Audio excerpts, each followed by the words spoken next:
You know, for years, maybe decades even, the big worry was often, well, overpopulation, right? And too many people for the planet.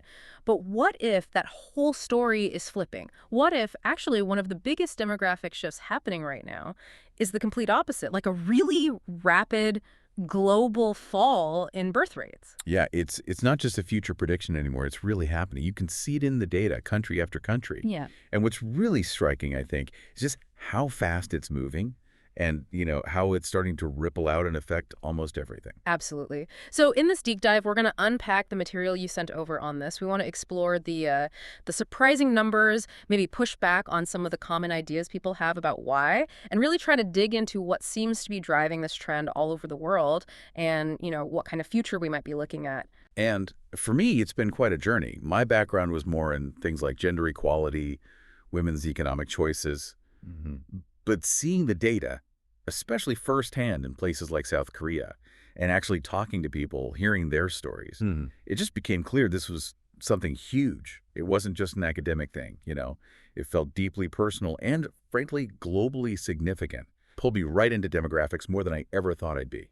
Okay, so let's start with the basics. When we talk about declining fertility or population decline, what does that actually, look like on the ground? Well, basically, it means the average number of kids a woman has is dropping. And the key thing is it's dropping pretty much everywhere at the same time. You see it speeding up in Latin America, the Middle East, North Africa. I mean, almost every region. Sub-Saharan Africa is maybe the main exception for now, but even there, the trend is definitely downward. And once that rate drops below about 2.1 kids per woman, well, that's when populations eventually start shrinking, unless you have a lot of immigration coming in. Right. And the material you shared really hammers home that in many places, this isn't some slow, gentle slide. It's fast, like really fast. Yeah. What are some of the examples that stand out? South Korea is probably the most extreme case right now. Their fertility rate is, honestly, it's shocking, down to 0.7. 0.7. Yeah. And just think what that implies. Like, over just 2 generations, a population of, say, 50 million people, Uh-huh. that could drop to maybe 15 or 20 million. That's not a gentle decline. That's a population collapse. Wow. A collapse. What does that look like in a country? It could mean things we haven't really seen, in modern times outside of maybe a major war or famine. Mm. Things like empty cities, buildings just standing there unused, economies really struggling because there aren't enough workers or even consumers. It literally changes the landscape. And there was that interesting anecdote in the material about Italy, how this decline can sometimes be a bit hidden, right?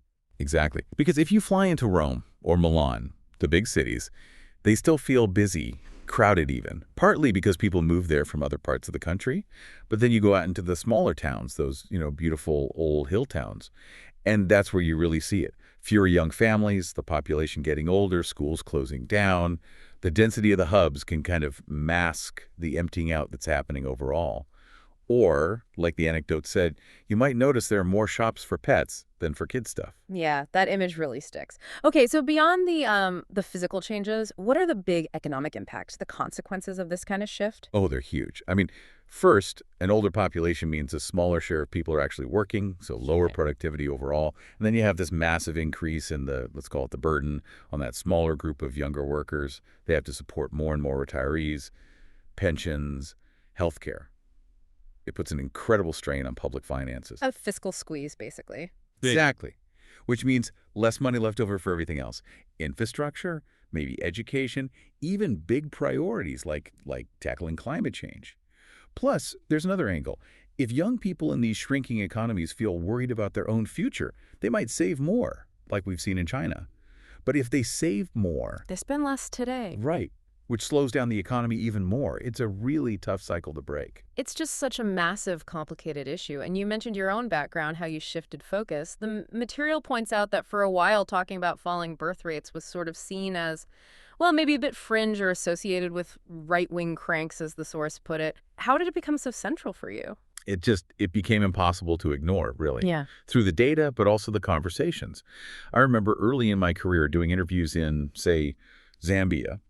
Older women might gently ask if I planned to have children. It was just a normal part of life. Mhm.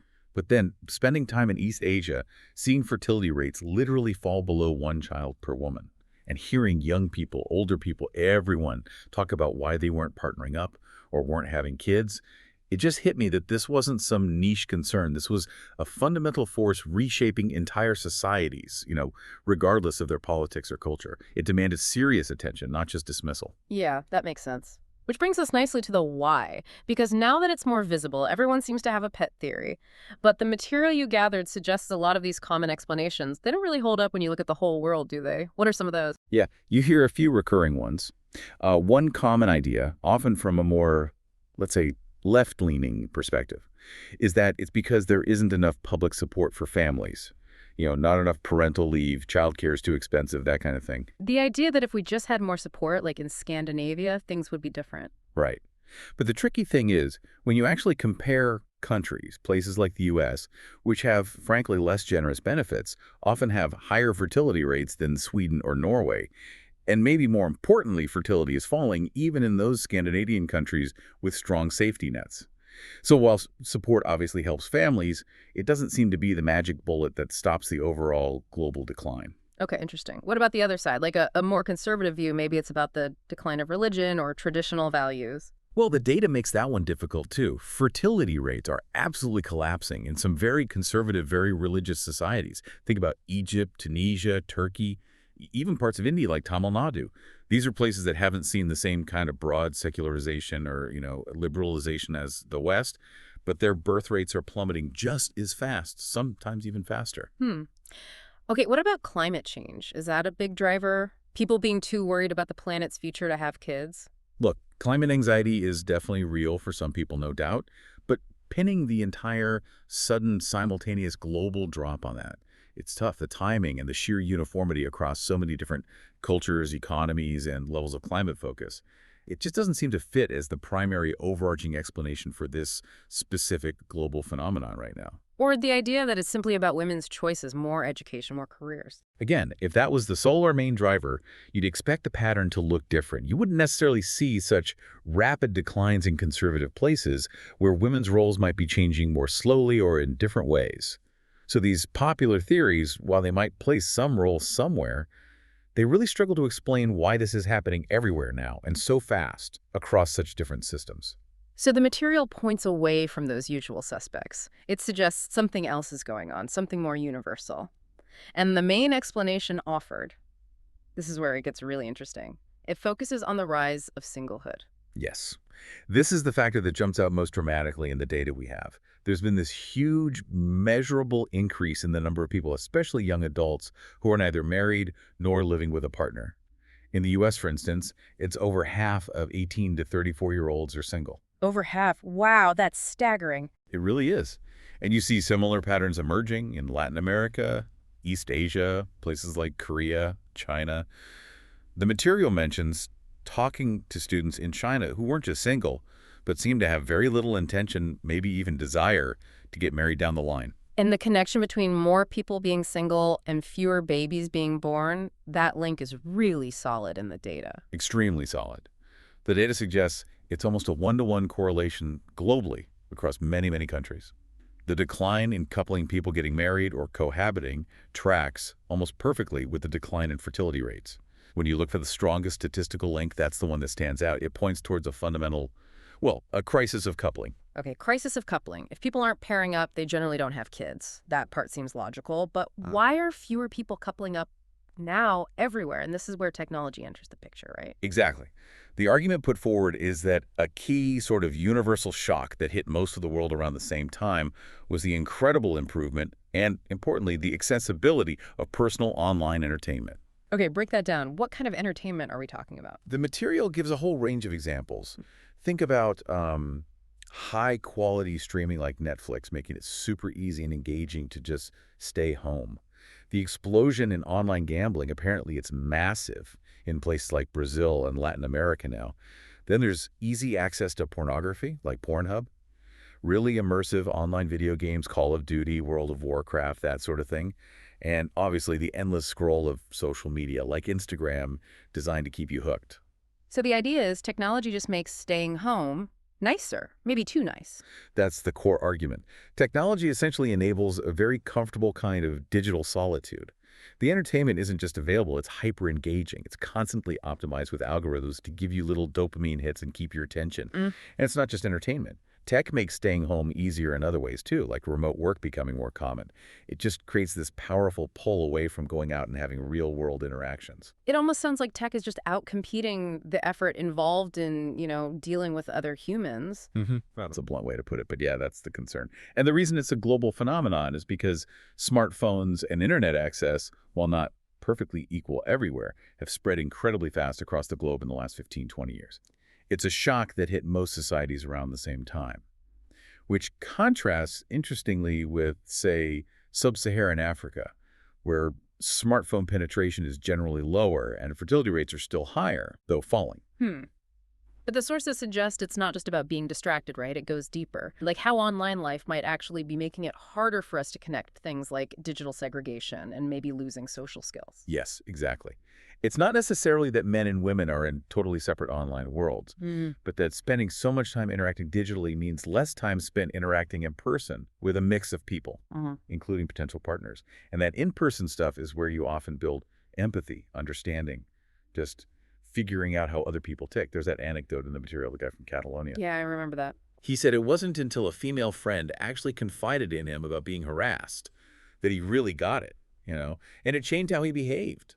Without those face-to-face friendships across genders, maybe you lose some of that. So less real-world mixing means less understanding, less empathy. That's the idea. Yeah. The material presents intimate partnerships as this really powerful force for building common ground, for challenging your own biases. If coupling declines, society might lose some of that informal, everyday bridge building. And online spaces, well, they can sometimes do the opposite, right? Reinforce echo chambers, make it easier to hold on to hostile generalizations about men or women or those people on the other side politically, because you're not bumping into them and seeing their humanity day to day. And it's not just about men and women specifically. It's a broader thing. Like we're all losing the knack for connecting. That's part of the argument, too. A general trend where people are maybe less comfortable, less skilled at basic in-person social interaction.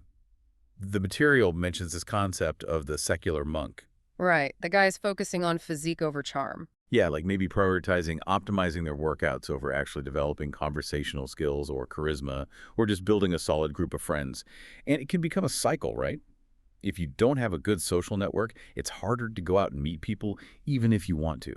Staying home in that digital solitude just becomes the easier path, and the social muscles kind of atrophy. Okay, so we've got technology enabling solitude, potentially weakening social skills and in-person interaction, and that strongly correlates with fewer people coupling up, which directly leads to lower fertility. How do economics weave into this picture? They intersect in some really important ways. The material points to one trend, which is young men, especially those from disadvantaged backgrounds, falling behind young women in terms of education levels in many places. And that affects their partner market value, so to speak. It seems to. When you look at marriage rates, particularly for women without a college degree in the U.S., for example, their marriage rates have dropped significantly. Part of the interpretation is that the pool of men they might traditionally partner with is shrinking or facing economic headwinds. And at the same time, women's growing economic independence changes things, too. Absolutely. It gives women more choices. They don't need to partner for financial survival in the way they might have historically. They can choose to be single, or they can be more selective. This means a potential partner often needs to offer a pretty compelling package. Maybe attractiveness, maybe great company and entertainment value, or maybe financial stability and status. Which means men who are struggling economically might find it harder to offer that compelling package. That seems to be the dynamic the material points towards. It correlates with lower marriage rates for those groups and might partly explain why some retreat into more solitary, often digital, lives. It's described as a kind of trap. Women gain independence, which is clearly a positive development overall, but if societal preferences still often favor partners with higher status or earning potential, it creates a real challenge for less advantaged men. It's a knot tied by both economic structures and maybe ingrained preferences. And the material is careful to note that while some men might react negatively or with misogyny, there's this bigger structural and preference thing going on that's making coupling itself harder for certain segments of the population. Yes, it's definitely presented as a complex interplay, not just one simple cause. Okay, this is clearly a huge systemic issue. So what about solutions? Are there any ideas in the material about how we might respond? It sounds like the sources are pretty cautious, though no magic bullets. Right. That's a key takeaway. There's no single easy fix that's going to suddenly reverse this global trend. It's too complex, too embedded. But people are discussing various approaches. Like trying to manage the technology aspect somehow? Yeah, there are ideas floating around. Things like promoting phone-free schools or environments for kids based on work like Jonathan Haidt's to help them build face-to-face social skills and maybe reduce anxiety. There's also talk about potentially regulating certain kinds of super addictive content or advertising, like maybe cracking down on the constant sports betting ads you see everywhere now. But regulating what adults do with their phones, that sounds incredibly difficult politically. Oh, absolutely. The material highlights that. You've got powerful tech lobbies, plus, let's be honest, huge public demand for online entertainment. Widespread restrictions on adult use seem pretty unlikely to get off the ground.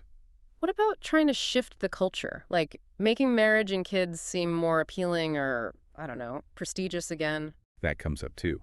The idea that maybe through media, movies, TV, cultural narratives, you could subtly encourage people to value coupling and family formation more.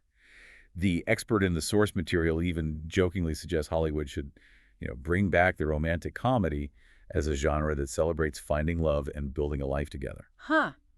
I like that idea. But seriously, can you really engineer a culture like that anymore when everyone's watching different things on demand? That's the skepticism raised in the material as well. In the age of personalized streaming, if people aren't interested in that specific message, they'll just watch something else. The example given was how popular movies about divorce are in China right now. It's hard to impose a single cultural narrative. Okay, what about policy levers? Tax incentives seem like a classic approach, basically paying people to have children. Yep, that's definitely on the table. The economic argument is that children are a positive externality. They benefit society beyond the family, so maybe we should subsidize them with big tax breaks. Hungary's proposals mentioned essentially eliminating income tax for women with, I think it was 2 or more kids. That's a potentially massive incentive. However, the evidence we have so far from countries that have tried pronatalist incentives suggests they haven't really reversed the downward trend. They might slow it a bit or lead to small, marginal gains, but they don't seem to fundamentally change the trajectory. And they cost an enormous amount of money, which gets harder and harder to afford as your population ages, your tax base shrinks. Remember that fiscal squeeze we talked about? Right, it feeds back on itself. Religion and community also came up. They did. The material notes, factually, that people who identify as religious tend to have more children, on average. And religious communities have historically been pretty good at fostering strong social bonds, a sense of belonging. There's that example of just attending a regular Bible study in a small town in Alabama, how those simple, repeated rituals build connection. And the differing birth rates between groups could have political implications down the road. Potentially, yeah. If certain groups consistently have higher birth rates, like maybe some Orthodox Jewish communities in Israel or some Muslim communities in Europe, their share of the population, and thus potentially their political influence, could grow over time, though integration often moderates that effect eventually. But the broader point was that maybe secular organizations need to get better at intentionally building community too. The suggestion wasn't necessarily religious conversion, but rather learning from what works in building connection.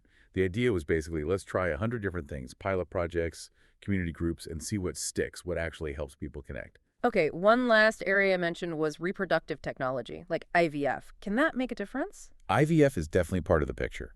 It can help individuals and couples who decide to have children later in life, maybe they coupled up later, to overcome some of the natural age-related decline in fertility, especially around age 40. So it offers a chance for some who might otherwise miss out. But the material is also realistic about its current limits. It's often expensive, success isn't guaranteed, it can be emotionally and physically taxing. Pretty unreliable still for many.